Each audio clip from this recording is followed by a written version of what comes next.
ओला dock YouTube channel को subscribe करें और बेल आइकॉन को दबाना मत भूलें। अस्सलाम वालेकुम, मैं हूं डॉक्टर ताहिरा रुबाब और मैं माहिर नफ्सियात होने के साथ साथ सेक्स थेरेपिस्ट हूं। और मैं सेक्स थेरेपिस्ट जो होते हैं वो सेक्सुअल प्रॉब्लम्स को डील करते हैं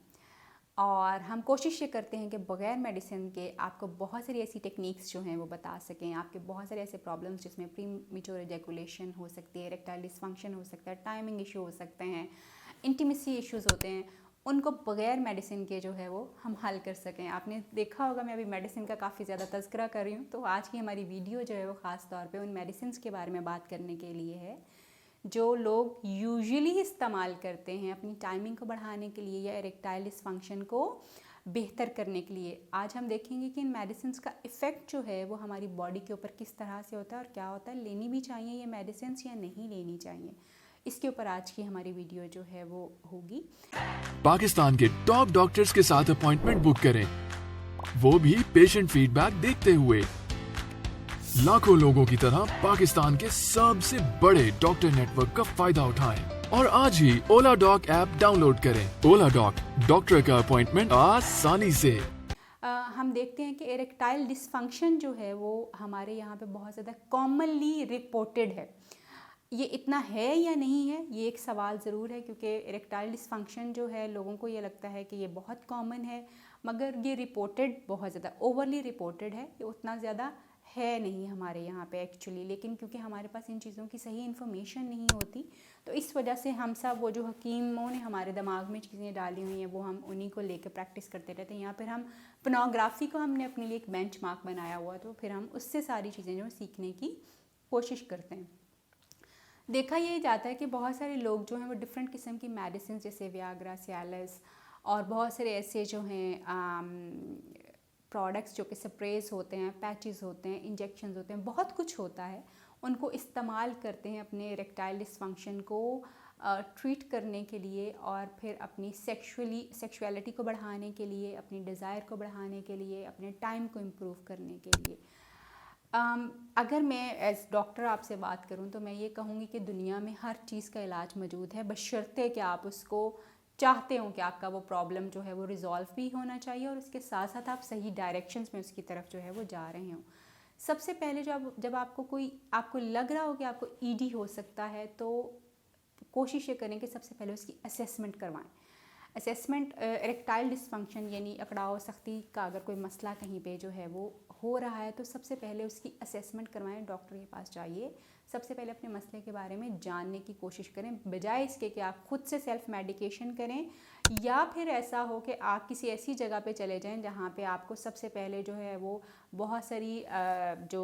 ये मेडिसिन जो कि मैंने पहले मेंशन की वो आपको दे दी जाएं, या फिर हकीम साहब जो हैं आपको बहुत सारी फकरियाँ थमा दें कि जी इनको इस्तेमाल करें, इससे आपकी जो सेक्सुअलिटी और ईडी जो है वो बिल्कुल रिजॉल्व हो जाएगा। बहुत बेहतर है किसी प्रोफेशनल सर्टिफाइड बंदे के पास जाइए ताकि वो आपको एक्चुअली आपके ईडी के बारे में एजुकेट कर सके, उसको आपको बता सके कि आपको ईडी है भी या नहीं, और क्या इसका साइकोलॉजिकल रीज़न है या इसका बायोलॉजिकल रीज़न है। ये जानना और समझना सबसे पहले बहुत ज़रूरी है। फिर जैसे मैंने कहा कि हर प्रॉब्लम का हल मौजूद है, सिर्फ हमें सही रास्ता देखना होता है कि कौन सा रास्ता मेरे प्रॉब्लम के लिए सबसे ज़्यादा बेहतर है और मुझे इससे बाहर निकाल देगा। एक तो सबसे पहले मैं ये कभी भी नहीं कहूँगी कि अगर खुदा न खास्ता किसी इंसान को वाकई बायोलॉजिकली ईडी डेवलप हो चुका है, जिसकी रेशो बहुत कम होती है, बायोलॉजिकली बहुत कम लोगों को ईडी होता है, यानी इरेक्टाइल डिसफंक्शन बहुत कम लोगों को होता है। लेकिन अगर किसी को बायोलॉजिकली जो है वो इरेक्टाइल डिसफंक्शन डेवलप हो चुका हुआ है, तो there is no harm in using the medicines, यानी उसका हल ही फिर ये है कि आप मेडिसिन यूज़ करें। मैंने पहले कहा कि आप मसले का हल मौजूद होना चाहिए, वो चाहे कुछ भी हो, और आपने सही डायरेक्शन में जाना होता है कि एक्चुअली मेरे मसले का हल क्या होगा। अगर आपको बायोलॉजिकल इरेक्टाइल डिसफंक्शन जो है वो डेवलप हो चुका है, तो फिर मेडिसिन के अलावा कोई और उसका हल नहीं है। फिर मेडिसिन इस्तेमाल करना कोई बुरा नहीं है, आप इसको ज़रूर अपने डॉक्टर के मशवरे के साथ, सेक्सोलॉजिस्ट के मशवरे के साथ ज़रूर इसको इस्तेमाल करें ताकि आपका ये मसला जो है वो हल हो सके और आपके जो ज़िंदगी है, जो क्वालिटी ऑफ लाइफ है वो बेहतर हो सके। बट इसके साथ ही जो एक चीज़ मैं आपको पहले कह चुकी हूँ कि बहुत सारे सेक्सुअल प्रॉब्लम्स, तकरीबन मोर देन 80% सेक्सुअल प्रॉब्लम्स, और उसमें से इरेक्टाइल डिसफंक्शन जो है टॉप ऑफ ऑल, वो साइकोलॉजिकल होता है, वो बिहेवियरल होता है। तो अगर आपका बिहेवियरल या साइकोलॉजिकल यानी नफ्सियाती हो सकता है, या रवैयों आपकी प्रैक्टिस की वजह से, रवैयों की वजह से इरेक्टाइल डिसफंक्शन जो है वो हो सकता है। अगर ऐसा कोई आपका इरेक्टाइल डिसफंक्शन अगर साइकोलॉजिकल है या बिहेवियरल है, तो उस सूरत हाल में अगर आप मेडिसिन खाएंगे, सियालिस, वियाग्रा, इंजेक्शंस लगवाएंगे, पैचेस, स्प्रे, इस तरह की कोई भी चीज़ करेंगे, तो that is not going to help you out. आपको बिल्कुल मदद नहीं करने वाली, और ना ही वो आपके इरेक्टाइल डिसफंक्शन को रिजॉल्व करने वाली है, बल्कि वो आपके लिए फ़ायदा करने की बजाय नुकसानात जो हैं वो बढ़ा सकती है। और ये वाली मेडिसिन जो होती हैं, ख़ास तौर पे सियालिस और वियाग्रा और इसकी कोई भी एक फैमिली जो है, ये वैसे ही लोगों में बहुत ज़्यादा हाइपर एक्टिविटी जो है वो कॉज कर देती है। हाइपर एक्टिविटी के साथ साथ कुछ लोगों को इसमें जीआई यानी जो आपका स्टमक है वो बहुत ज़्यादा लोगों का अपसेट हो जाता है, लोगों को हेडेक्स शुरू हो जाती हैं इनके इस्तेमाल की वजह से, लोगों का ब्लड प्रेशर जो है वो इंक्रीज़ कर जाता है। एंड समटाइम्स वो लोग जो कि अगर खुदा न खास्ता हार्ट प्रॉब्लम्स में हैं, वो कहीं पे इस तरह की कोई मेडिसिन ले लें तो ये उनके लिए बहुत ज़्यादा फेटल जो है वो साबित हो सकती हैं। मगर ये हार्ट प्रॉब्लम भी लोगों में अल्टीमेटली, क्योंकि ब्लड प्रेशर आपका बहुत ज़्यादा रेस हो जाता है इनकी वजह से, तो ये हार्ट प्रॉब्लम्स जो हैं वो कॉज कर सकती हैं। But at the same time इनको इस्तेमाल कैसे करना है, किस तरह से इस्तेमाल करना है, कितना इस्तेमाल करना है, ये सब कुछ डिपेंड करता है कि आपकी प्रॉब्लम क्या है, किस नौयत की है, उसमें मेडिसिन की ज़रूरत है या नहीं है, उसके ऊपर डिपेंड करता है। मैं ये बिल्कुल नहीं कह रही कि वो लोग जिनको बायोलॉजिकल इरेक्टाइल डिसफंक्शन है वो ना ये मेडिसिन लें, उनको लेने का बिल्कुल एक तरीका होगा, एक ख़ास मिकदार तक आप जब चीज़ें लेते हैं तो वो इफ़ेक्ट नहीं करती। मगर जिन लोगों को इन मेडिसिन की ज़रूरत ही नहीं है, वो सिर्फ अपने दोस्तों के कहने के ऊपर, हकीम साहब के कहने के ऊपर या किसी डॉक्टर के कहने के ऊपर इसलिए ले लेते हैं कि जी उनको लग ये रहा है कि उनको, क्योंकि मैंने बहुत सारे मरीज़ मेरे पास इस तरह के आते हैं जिनको इन एक्चुअल ना तो इरेक्टाइल डिसफंक्शन होता है, ना ही उनको जो है प्रीमेच्योर इजैकुलेशन का इशू होता है, बल्कि उनको साइकोलॉजिकल प्रॉब्लम होता है जिसके रिजल्ट में इरेक्टाइल डिसफंक्शन होता है और प्रीमेच्योर इजैकुलेशन और टाइमिंग वगैरह के इशू होते हैं। मगर वो क्योंकि सेक्सोलॉजिस्ट के पास गए हुए होते हैं या फिर हकीमों के पास गए होते हैं, तो उन्होंने उनको एक पूरा बैग जो है मेडिसिन का दिया हुआ होता है। सो इट इज़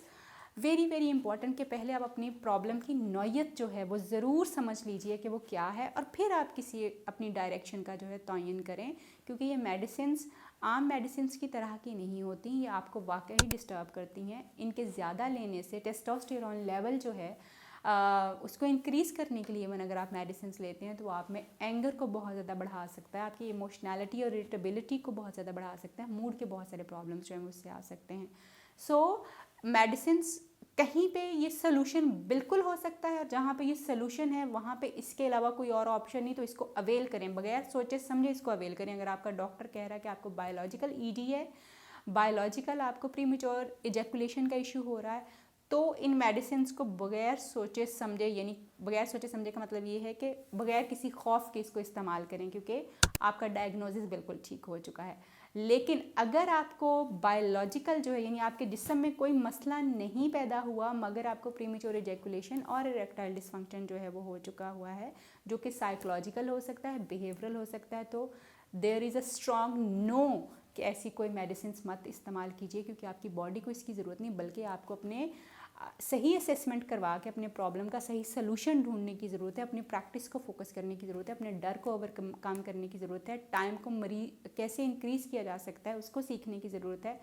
अपने इरेक्शन को कैसे बेहतर किया जा सकता है, होल्ड किया जा सकता है, ये सारी टेक्निक सीखने की आपको ज़रूरत है। सो उसके लिए बहुत बेहतर ये है कि आप किसी सेक्स थेरेपिस्ट के पास जाएँ, वो आपको ज़्यादा बेहतर तौर पे गाइड कर सकते हैं कि व्हाट यू शुड डू। अगर आपको मेडिसिन की ज़रूरत होगी तो वो मेडिसिन की तरफ आपको रेफ़र कर देंगे कि जी आपको मेडिसिन की ज़रूरत है, सो आप किसी सेक्सोलॉजिस्ट के पास जाइए। अगर आपको मेडिसिन की ज़रूरत नहीं होगी तो वो वहीं पे आपका मसला जो है असेसमेंट के बाद आपको वो टेक्निक्स वगैरह और वो जो थेरेप्यूटिक इंटरवेंशन करनी होती है दवाइयों के बगैर, वो आपको करवाना शुरू करते हैं और उससे आपका मसला बिल्कुल हल हो जाता है।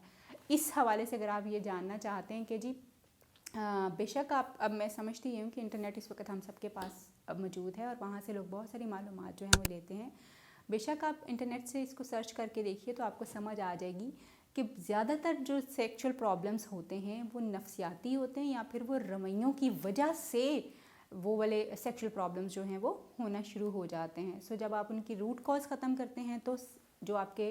जिनसी प्रॉब्लम्स होते हैं वो खुद ब खुद ख़त्म होना शुरू हो जाते हैं। उम्मीद करती हूँ कि आज की ये इन्फॉर्मेशन आपकी ज़िंदगी को बेहतर करने में आपको हेल्प कर पाएगी। आपसे फिर मुलाकात होगी किसी नई वीडियो में किसी नए टॉपिक के साथ। तब तक के लिए अल्लाह हाफ़िज़।